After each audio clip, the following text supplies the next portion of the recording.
Hello everyone, welcome back to Management Mantra. I am doctor Barkha Gupta. कैसे हैं आप सब? तो जैसा आप जानते हैं, ये जो चैनल है मैनेजमेंट मंत्रा, ये आप लोगों को मैनेजमेंट से रिलेटेड सारे जितने भी आपके सब्जेक्ट्स हैं उनको कवर करने में आपकी मदद करता है। ठीक है, तो आप प्लेलिस्ट में जाइए, आपको मैनेजमेंट से रिलेटेड काफ़ी सारे सब्जेक्ट जो है वो आपके कवर हो जाएंगे। ठीक है, तो अभी हमने स्टार्ट किया है बिजनेस कम्युनिकेशन। तो बिजनेस कम्युनिकेशन का आज हम पार्ट 3 देख रहे हैं, जिसमें हम देखने वाले हैं टाइप्स ऑफ कम्युनिकेशन। और मान के चलिए, अगर इस तरह का आपने टाइप्स ऑफ कम्युनिकेशन में इन सारी चीज़ों को जिस तरीके से मैं यहाँ पर आप लोगों को बता रही हूँ, आपने बताया, तो आपके एग्जाम्स में बहुत अच्छे मार्क्स आएंगे। और जो बच्चे कॉम्पिटिटिव एग्जाम्स की तैयारी कर रहे हैं, अगर उन्होंने इस तरीके से इस चीज़ को समझ लिया ना, तो कोई भी क्वेश्चन जो कम्युनिकेशन के टाइप से रिलेटेड आ जाए, वो उनका गलत कभी नहीं होगा। ठीक है, तो आज इस लेक्चर में हम देखने वाले हैं कि कम्युनिकेशन के जो टाइप्स हैं वो किस किस तरह से हो सकते हैं। तो आप देखेंगे कि चैनल के बेस पर कम्युनिकेशन के टाइप्स हम देखने वाले हैं, डायरेक्शन के बेस पर देखने वाले हैं, रिलेशनशिप के बेस पर देखने वाले हैं, एंड ऑर्गेनाइजेशन स्ट्रक्चर के बेस पर हम कम्युनिकेशन के टाइप देखने वाले हैं। ठीक है, तो चलिए शुरू करते हैं। Okay, so types of communication, simple सा फंडा है, जैसा हमने प्रीवियस क्लास में देखा था कि कम्युनिकेशन क्या होता है। कम्युनिकेशन एक टू वे कम्युनिकेशन प्रोसेस होती है, टू वे होती है बेसिकली ये, जिसमें एक सेंडर एक रिसीवर रिक्वायर्ड होता है, जो कि क्या करता है, सेंडर मैसेज को सेंड करता है, रिसीवर मैसेज को रिसीव करता है। सेंडर किसी चैनल या मीडिया के माध्यम से मैसेज को इनकोड करता है और रिसीवर उसको डिकोड करके अपना फीडबैक देता है। ठीक है, ये हमने प्रोसेस देखी थी। तो इसी के चलते यहाँ पर कई सारे टाइप्स होते हैं जो कम्युनिकेशंस को कराते हैं। तो कम्युनिकेशंस के टाइप्स क्या है? Based on relationship. अगर रिलेशनशिप के बेस पर देखेंगे तो इंटरपर्सनल, ट्रांसपर्सनल, इंट्रापर्सनल, ग्रुप और मास कम्युनिकेशंस आपको देखने को मिलेगा। वहीं बेस्ड ऑफ ऑर्गेनाइजेशन स्ट्रक्चर के बेसिस पर फॉर्मल कम्युनिकेशन और informal communication, based on basis of direction, vertical, horizontal, upward, downward and diagonal. और वहीं आप देखेंगे on the basis of channel, तो चैनल के बेसिस पर आप देखेंगे वर्बल और नॉन वर्बल होता है। वर्बल में आपको रिटन एंड ओरल, ये दो आपको यहाँ पर टाइप देखने को मिल सकते हैं। ठीक है, चलिए आगे देखते हैं। देखो, टाइप्स ऑफ कम्युनिकेशन की जैसे अगर मैं बात कर रही हूँ, तो उसमें हमने देखा verbal, non verbal, written communication, listen communication और आपका विजुअल कम्युनिकेशन, कई तरह के आपके हो सकते हैं। तो अभी जो हमने टाइप देखा था, ऑल्दो आपको डिटेल भी मैं यहाँ पर बताऊंगी, बट ये डायग्राम भी आपके क्विक रिवीजन के लिए बहुत इंपॉर्टेंट है। तो वर्बल कम्युनिकेशन की अगर हम बात करें, तो वर्बल कम्युनिकेशन आपका फेस टू फेस, है ना, फेस टू फेस हो सकता है, आपका टेलीफोन के थ्रू हो सकता है, स्काइप और जूम के थ्रू हो सकता है, या फिर अपने अपने किसी फ्रेंड्स या फैमिली से जब चैटिंग करते हैं व्हाट्सएप के थ्रू, है ना, तो वो भी आपका वर्बल कम्युनिकेशन का पार्ट होगा। वहीं नॉन वर्बल कम्युनिकेशंस में आपका eye contact, body language, facial expressions, आपकी voice of tone, posture, gesture कैसा है, उसके बेस पर आपके नॉन वर्बल कम्युनिकेशन को समझा जाता है। रिटन कम्युनिकेशन का माध्यम आपका ईमेल हो सकता है। एक किसी चीज की रिपोर्ट तैयार करना भी एक कम्युनिकेशन ही है, क्योंकि उसके थ्रू में इंफॉर्मेशन मिलती है।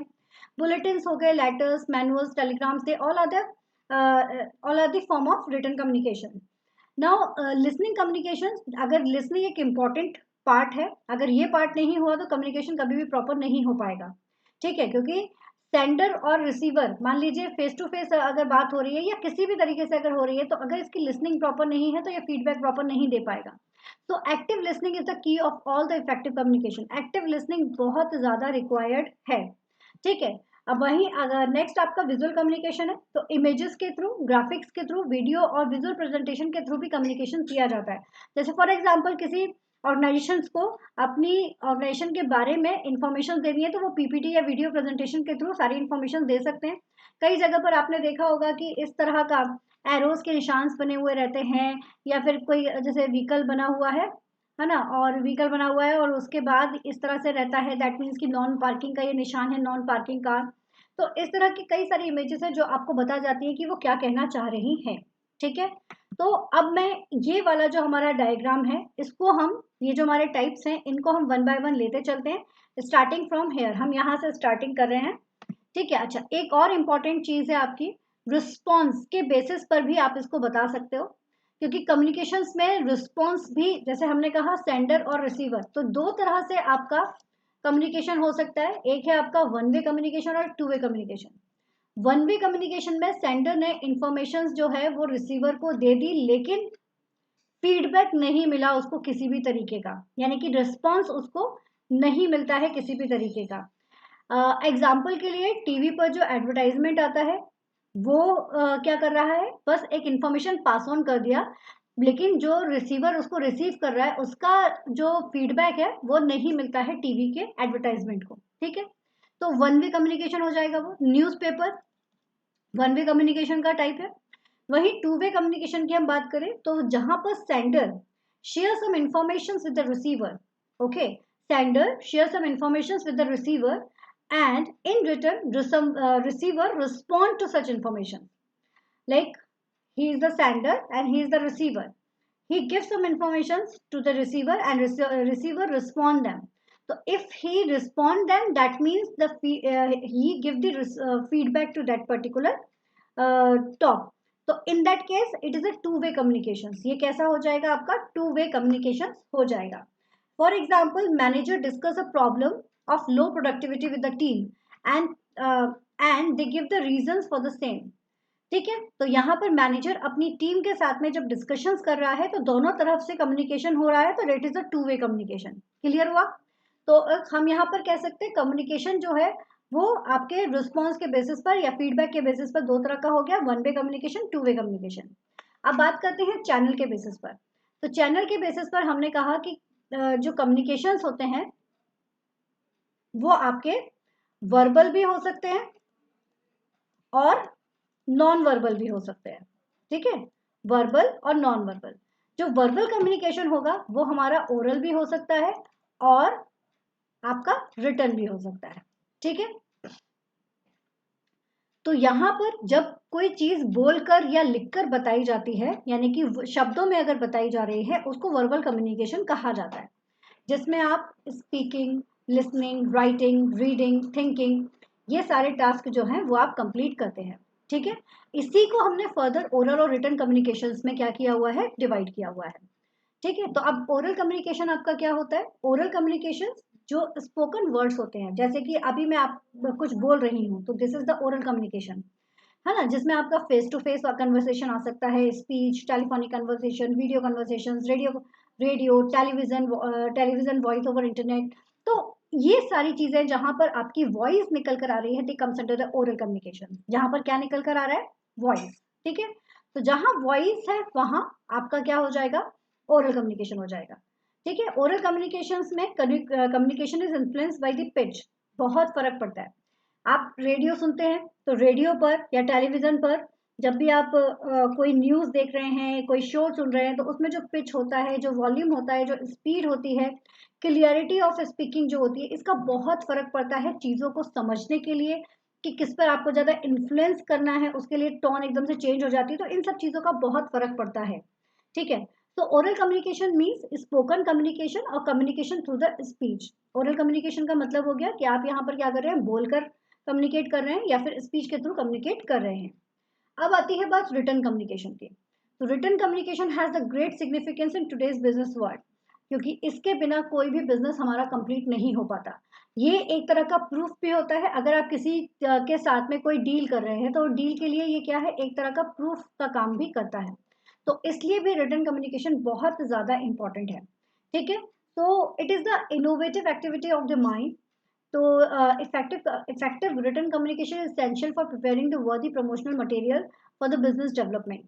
ठीक है, अभी ये जो रिटर्न कम्युनिकेशन होता है, ये रिटर्न कम्युनिकेशन बहुत ही यूनिक और फॉर्मल होता है स्पीच के कंपैरिजन में। ठीक है, कैसा होता है? यूनिक और फॉर्मल होता है। आप यहाँ पर बकायदा जब भी किसी को कोई रिटर्न कम्युनिकेशन कर रहे हैं तो आप लिखते हैं dear sir, ma'am, I want to ask that kind of language you are using, तो that means you are using the more formal language than the speech. ठीक है, स्पीच से बहुत ज़्यादा फॉर्मल लैंग्वेज आप यहाँ पर यूज़ करते हैं। एंड इफेक्टिव राइटिंग बहुत ज़्यादा केयरफुल होती है। You have to choose the choice of words, like you never use the jargons in that kind of written communications, because if you use the jargon क्या होते हैं? Jargon mean वो सारे terms जो टेक्निकल हो सकते हैं, जो एक पर्टिकुलर प्रोफेशंस के अलग अलग होते हैं। जैसे फॉर एग्जांपल आपने कहा क्या, सीपीयू ऑन कर देना, तो आपको तो पता है सीपीयू क्या है, बट हो सकता है किसी दूसरे पर्सन को ना पता हो। और आपने कहा कि सीडी बर्न कर देना, तो सीडी बर्न का मतलब कंप्यूटर की लैंग्वेज में डिफरेंट होता है। है ना। एज यू नो दैट कि कंप्यूटर की लैंग्वेज में ये डिफरेंट होगा, बट दूसरे तरीके से तो आप लाइक अगर किसी और से हम बात करें तो क्या हो जाएगा, सीडी को बंद कर देना, नहीं कि सीडी को जला देना, है ना। तो वो वाला फंडा यहाँ पर काम करता है, तो इसलिए जार्गन्स वर्ड्स यहाँ पर यूज नहीं होने चाहिए, है ना। ऑर्गेनाइजेशंस को जो भी आप इंफॉर्मेशन देना चाह रहे हैं वो बहुत ही करेक्ट ऑर्डर में होनी चाहिए, है ना। और कोहेसिव कंपोजिशन होना चाहिए सेंटेंसेस में, और राइटिंग जो है वो बहुत ही ज़्यादा वैलिड और रिलायबल होनी चाहिए। तो इस तरह से रिटर्न कम्युनिकेशन जब भी किया जाता है तो बहुत ज़्यादा सोच समझ के किया जाता है। और रिटर्न कम्युनिकेशन जो होता है इसमें जो फीडबैक होता है वो आपको तुरंत नहीं मिलता है, इमीडिएट नहीं मिलता है, आपको वेट करना पड़ सकता है। ठीक है, सामने वाले तक इन्फॉर्मेशन पहुंचेगी, फिर जब वो इन्फॉर्मेशन आपको रिटर्न करेगा तो उसमें टाइम लग सकता है। अब आती है बात नॉन वर्बल कम्युनिकेशन की। तो जो नॉन वर्बल कम्युनिकेशन होता है, देखो अभी हमने चैनल के बारे में बात कर रहे हैं ना, बेस्ड ऑन द चैनल, तो वर्बल कम्युनिकेशन हो गया। अब non verbal communication, non verbal communications में बहुत सारे लाइक आपके पता ही है कि हमारे जेस्चर, पोस्चर्स, हमारे बैठने का तरीका, हमारी जो मूवमेंट्स हैं, फेस मूवमेंट्स हैं, इन सब के बेसिस पर भी हमारा कम्युनिकेशन होता है। जब आप इंटरव्यू देने जाते हैं तो इंटरव्यूज में जब आप जिस तरह से पेन को आप रोल कर रहे हैं, अपने हाथ पैरों को हिला रहे हैं, उसी से समझ में आ जाता है कि यू आर नर्वस। ठीक है, और वहीं आप कॉन्फिडेंस के साथ में बैठे हुए हैं, आपका फेस जो है, आपकी आईज जो है वो बहुत अच्छे से कोऑर्डिनेट कर रही है सबके साथ में, तो दैट शो योर कॉन्फिडेंस। तो आपका फेशियल मूवमेंट्स, आपका हाथ पैरों का हिलना, बात करना शो कर देता है आपके नॉन वर्बल कम्युनिकेशंस को। ठीक है, तो नॉन वर्बल कम्युनिकेशंस में बहुत सारे टाइप्स होते हैं जिनको टर्म्स दिए गए हैं। तो काइनेसिस हो गया, ओकुलेसिस हो गया, हैप्टिक्स हो गया, प्रॉक्सिमिक्स हो गया, एंड प्रोनोमिक्स हो गया। जो काइनेसिस होती है, this is the study of, जो काइनेसिस होगी ये आप लोगों की एक तरह से स्टडी होती है आपके एक्सप्रेशंस, पोस्चर और जेस्चर्स की। ठीक है, ये आपके एक तरह से कह सकते हैं बॉडी मूवमेंट्स की स्टडी होती है। ठीक है, बॉडी मूवमेंट्स की स्टडी को काइनेसिस कहते हैं। वही ऑकुलेसिस जो होता है ये आपका आई कांटेक्ट की स्टडी होती है। ठीक है, कि आप किस तरह से आई को मूवमेंट्स कर रहे हैं, आप किस तरह से सामने वाले के साथ आई कांटेक्ट रख रहे हैं। फिर आपका हैप्टिक्स होता है। हैप्टिक्स जो है, it is this is the study of touch. ठीक है, जिसमें आप एक तरह से कह सकते हैं कि लाइक एक तरह से हम कह सकते हैं कि यहाँ पर हैप्टिक्स को आप यहाँ पर ये बता सकते हैं स्टडी ऑफ टच, जैसे कि हग्स, हैंड शेकिंग करना, तो वो आपका शोइंग ऑफ लव का एक तरीका होता है। तो प्रोक्सिमिक्स जो होता है, प्रोक्सिमिक्स जो होता है, this is the study of space. यहाँ पर हम कह सकते हैं this is the study of, ये क्या हो जाएगा आपका प्रोक्सिमिक्स, स्पेस।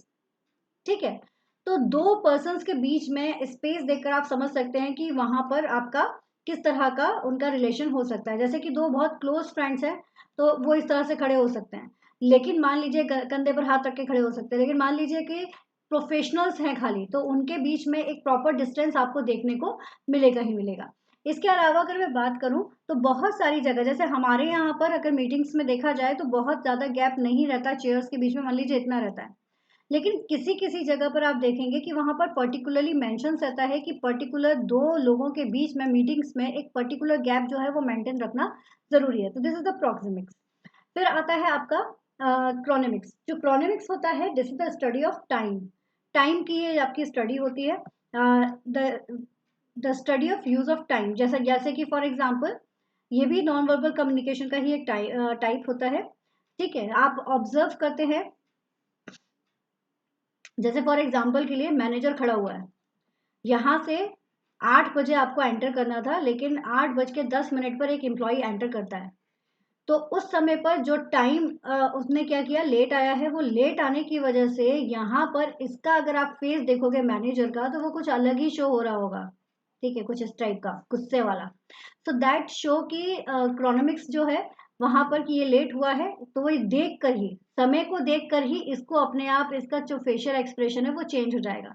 तो this is the non verbal communication, कि इससे समझ में आ जाएगी कि बॉस गुस्से में है, क्यों, क्योंकि यहाँ पर हम थोड़ा सा लेट हो गए हैं। ठीक है, तो ये कुछ ऐसे रीजंस हैं जिससे हमको समझ में आ जाता है। इसके अलावा क्रोनोमिक्स की स्टडी आप बिजनेस पर्पज से भी कर सकते हैं। जैसे कि कई जगहों पर आपको भी पता है कि होता क्या है ना, कि जो लाइक दिन और रात वाला जो हिसाब होता है, इसी के चलते हमको अपनी मीटिंग्स जो है वो उस हिसाब से सेट करनी पड़ती है। फिर पैरालिंग्विस्टिक हो सकता है, it is a study of variation of speed, pitch, speed, volume मतलब आप किस तरह से बात कर रहे हो ना, आपके बात करने का तरीका जो है, कहाँ पर आप पॉज ले रहे हो, कहाँ पर आप ब्रेक ले रहे हो, तो वो सारी चीजें आपकी पैरालिंग्विस्टिक में आ जाती है। एक फिजिकल अपीयरेंस, आप किस तरह से आप शो हो रहे हो, ठीक है।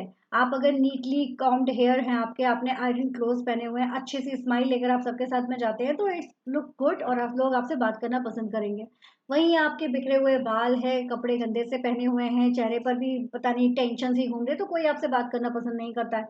तो इस तरह से फिजिकल अपीयरेंस जो है वो भी आपका एक आई कांटेक्ट, लाइक एक तरह का नॉन वर्बल कम्युनिकेशन की यस ये एक बंदा कैसा है और ये बंदा कैसा है, ठीक है। तो ये कुछ है आपके नॉन वर्बल कम्युनिकेशन के type. Now based on the direction, direction के बेसिस पर आप देखोगे अपवर्ड कम्युनिकेशन होता है। अपवर्ड कम्युनिकेशन में आपका कुछ इस तरह का होगा, यानी कि जूनियर्स से सीनियर्स तक बात पहुंच रही है, जैसे कि कोई भी प्रॉब्लम होती है, कोई सजेशन होते हैं, तो वो हम क्या करते हैं या आइडियाज अपने सीनियर्स को देते हैं। एक होता है डाउनवर्ड कम्युनिकेशन। डाउनवर्ड कम्युनिकेशन में क्या होगा कि information, order, rules, norms seniors या फिर हम कह सकते हैं टॉप मैनेजमेंट से जूनियर्स तक पहुंच रहे हैं, तो उसे कहा जाता है डाउनवर्ड कम्युनिकेशन। जैसे कि जो टॉप लेवल मैनेजमेंट अपने जूनियर्स या सबॉर्डिनेट्स को इंफॉर्मेशन पास ऑन कर रही है। फिर आता है हॉरिजॉन्टल कम्युनिकेशन।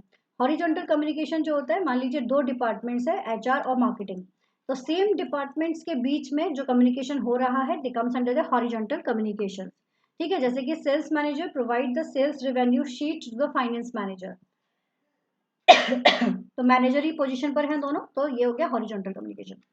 देन आपका एक होता है वर्टिकल कम्युनिकेशन। तो वर्टिकल कम्युनिकेशन जो है उसी को ही हम कह सकते हैं कि टू पार्ट्स में डिवाइड कर दिया गया है, अपवर्ड और डाउनवर्ड। फिर एक आता है डायगोनल कम्युनिकेशन, कुछ इस तरह का होता है, ठीक है। टॉप लेवल लेकिन दूसरा के जूनियर से अगर वो बात कर रहे हैं, when senior of a particular department shares some information with the subordinate of the other department. Example, यहाँ एचआर और यहाँ मार्केटिंग, ये एचआर के हेड और ये मार्केटिंग का जूनियर, तो ये यहाँ के जो हेड है वो यहाँ के जूनियर से अगर बात कर रहे हैं, कोई इंफॉर्मेशन पास ऑन कर रहे हैं, तो वो आपका हो जाएगा क्या, डायगोनल कम्युनिकेशन, ठीक है, क्लियर।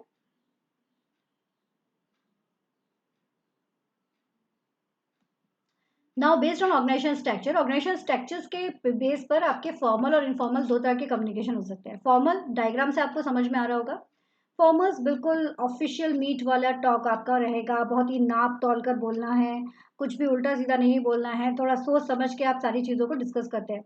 वहीं इनफॉर्मल कम्युनिकेशंस कलीग्स का जो आपस में, जैसे यहाँ ड्रिंकिंग वाटर्स के पास में खड़े होकर ये लोग आपस में बात कर रहे हैं, पोस्चर्स जो है वो नॉर्मल पोस्चर्स में रख के बात कर रहे हैं, तो इस तरह का जो कम्युनिकेशन होता है ना, मतलब एक छोटा सा ग्रुप और छोटा सा सर्कल हमारा बन जाता है हमारे कलीग्स के साथ में, तो वो आपका हो जाता है इनफॉर्मल कम्युनिकेशन, ठीक है। तो वो हो जाएगा इनफॉर्मल कम्युनिकेशन। लाइक एम्प्लॉयज तो काफ़ी सारे हैं, लेकिन कुछ ऐसे हैं जिनसे हमारी अच्छी ट्यूनिंग बैठ जाती है, तो वो अच्छी ट्यूनिंग वाले जो है उनके साथ हमारा इनफॉर्मल कम्युनिकेशन हो जाता है। ऑफिशियल्स के साथ साथ अदर बातें भी हमारी डिस्कस हो सकती हैं। तो फॉर्मल कम्युनिकेशन आपका जो है उसे ऑफिशियल कम्युनिकेशन के नाम से भी जाना जाता है। ये एक हायरार्किकल चेन को फॉलो करता है जो ऑर्गेनाइजेशन में बनाई गई है, और वर्क प्लेस में इस तरह का कम्युनिकेशन किया जाता है ना। जैसे बिजनेस लेटर हो गया, कमांड हो गया, रिपोर्ट, ऑर्डर, ये कुछ इस तरह के कम्युनिकेशन है। वहीं इनफॉर्मल कम्युनिकेशन जो होता है ये मल्टी डायमेंशनल होता है ना। ये फ्रीली ऑर्गेनाइजेशंस में कहीं पर भी हो सकता है, किसी तरह का कोई रेस्ट्रिक्शंस यहाँ पर नहीं होते, और यहाँ पर आप इजीली और क्विक आपका रिलेशंस क्रिएट हो जाता है पर्सन्स के साथ में। इसे हम ग्रेपवाइन कम्युनिकेशन के नाम से भी जानते हैं, और ग्रेपवाइन की जो बाकी की डिटेल्स है वो मैं आपको नेक्स्ट वीडियोज में बताऊंगी, वो भी बहुत इंपॉर्टेंट है, इसके काफ़ी सारे टाइप्स हैं जो हम देखेंगे, ठीक है। ये कंपनी की ग्रोथ के लिए इंपॉर्टेंट होता है, क्योंकि यहाँ पर एम्प्लॉयज जो हैं वो अपने वर्क रिलेटेड इश्यूज को आपस में डिस्कस करते हैं, और साथ ही साथ उनका एक अच्छा बॉन्डिंग क्रिएट हो जाता है आपस में, जो कंपनी की ग्रोथ के लिए अच्छा होता है। फिर आता है रिलेशनशिप के बेसिस पर। तो रिलेशनशिप के बेसिस पर आपका इंट्रापर्सनल, ट्रांसपर्सनल, इंटरपर्सनल, ग्रुप और मास हो सकता है। इंट्रा जहां पर आ गया, यहाँ पर सेल्फ से बात हो रही है, ठीक है, ध्यान रखिएगा। मतलब देखो ऐसा समझ लीजिए, ये दो कॉलेज है, कॉलेज ए और कॉलेज बी, ठीक है। ये ए कॉलेज के डिफरेंट डिपार्टमेंट्स हैं, ये बी कॉलेज के डिफरेंट डिपार्टमेंट्स हैं। अगर इन सब के बीच में कंपटीशन हो रहा है तो ये कहलाएगा आपका इंट्रा। लेकिन अगर ए कॉलेज का बी कॉलेज के साथ में हो रहा है तो ये कहलाएगा इंटर। आपने सुना भी होगा इंटर कॉलेज कंपटीशन हो रहा है, ठीक है ना, तो वही चीज यहाँ पर है, कॉलेजेस के बीच में है इंटर, और एक ही कॉलेज के अंदर सब कुछ है तो इंट्रा, ठीक है। चलिए अब समझ लेते हैं इसको।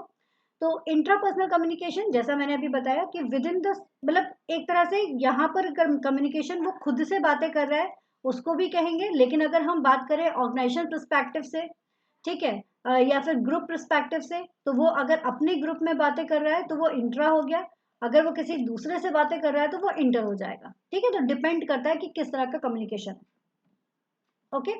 तो जब विद इन द इंडिविजुअल्स जो बातें होती हैं, वन सेल्फ या one's mind, it is the interpersonal. Transpersonal जो है वो स्पिरिचुअल डोमेन्स को थोड़ा सा लेकर चलता है। The purpose is to realise the selfhood, खुद को समझना, अपनी स्पिरिचुअलिटी को इंक्रीज करना, answer the question that are spiritual in nature. तो जहां पर स्पिरिचुअलिटी आती है वहां पर आपका ट्रांसपर्सनल वाली बात हो जाएगी, मतलब थोड़ा सा कि एक अच्छा सा ऑरा आ रहा है और एक अच्छी पॉजिटिव एनर्जी कहीं से आ रही है, उस पॉजिटिव एनर्जी को मैं फील कर रही हूँ, दैट काइंड ऑफ जो है वो इंट्रापर्सनल में आ जाएगा। वही इंटरपर्सनल कम्युनिकेशन, जैसा मैंने कहा कि आप यहाँ पर इंफॉर्मेशन, आइडिया, फीलिंग्स जो है वो दो पर्सन के बीच में वर्बल या नॉन वर्बल तरीके से आप शेयर कर रहे हो। जैसे ए और बी के बीच में जो बातें हो रही हैं वो आपकी क्या हो जाएंगी, इंटरपर्सनल। यहाँ पर सेंडर रिसीवर्स दोनों का प्रेजेंट होना जरूरी होता है और इमीडिएट फीडबैक आपका मिल जाता है। वहीं आता है ग्रुप कम्युनिकेशन, जैसे क्लासरूम में जो कम्युनिकेशन होगा they comes under the group communication. कैसे, क्योंकि यहाँ पर सेंडिंग रिसीविंग जो भी मैसेजेस हो रहा है वो ग्रुप के अंदर हो रहा है। एक ऑर्गेनाइजेशन में जो मीटिंग हो रही है, क्लब के अंदर जो मीटिंग हो रही है, यहाँ पर लार्ज या स्मॉल ग्रुप के पर्सन मौजूद हैं और जो आपस में बातों को शेयर कर रहे हैं, तो they comes under the group communication. GD is also the type of group communication. Now the mass communication. Mass communications में एक तरह से आप पब्लिक स्पीकिंग कह सकते हो कि एक पर्सन खड़ा हुआ है और स्पीक कर रहा है, मतलब अपनी स्पीच दे रहा है, और जो ऑडियंस है वो सारी की सारी ऑडियंस सुन रही है। जैसे कि संदीप माहेश्वरी का कोई सेमिनार हो रहा है तो सेमिनार्स में सिर्फ वही बोल रहे हैं और बाकी लोग जो है वो सुन रहे हैं। तो इस तरह का जो होगा वो मास कम्युनिकेशन होगा। तो मास कम्युनिकेशन क्या करती है, exchanging information through the mass media या लार्ज सेगमेंट ऑफ पॉपुलेशन को हम यहाँ पर कवर करते हैं, ठीक है। हाँ, एक और तरीका, ये तो मैंने एक सेमिनार की बता दिया, उसी तरह से अगर आप देखोगे television, social networking, books, magazine, newspaper, इन सब के थ्रू भी इंफॉर्मेशन जो है वो बहुत बड़े लेवल पर पहुंचती है सभी लोगों के पास में, तो they also consider the mass communication, ठीक है। तो this is all for today, ये था हमारा आज का सेशन। आई होप कि आप लोगों को सारी चीजें समझ में आई हों। तो इस तरह से हमने यहाँ पर टाइप्स ऑफ कम्युनिकेशन सारा देखा और उसको कंप्लीट किया। तो अगर अच्छे से समझ में आ गया होगा, एक बार इसको दोबारा से रिवाइज कर लेना। ये जो इसका है ये एक तरह का शॉर्ट नोट है, इसको नोट कर लेना, है ना, तो ये आपको हेल्प करेगा आपके एग्जाम प्रैक्टिस में। Okay, so thank you so much, keep study hard and smart, take care. And if you like the video तो वीडियो को लाइक जरूर कीजिए, शेयर कीजिए फ्रेंड्स के साथ में, और चैनल को सब्सक्राइब करना बिल्कुल मत भूलिएगा। All the best, take care.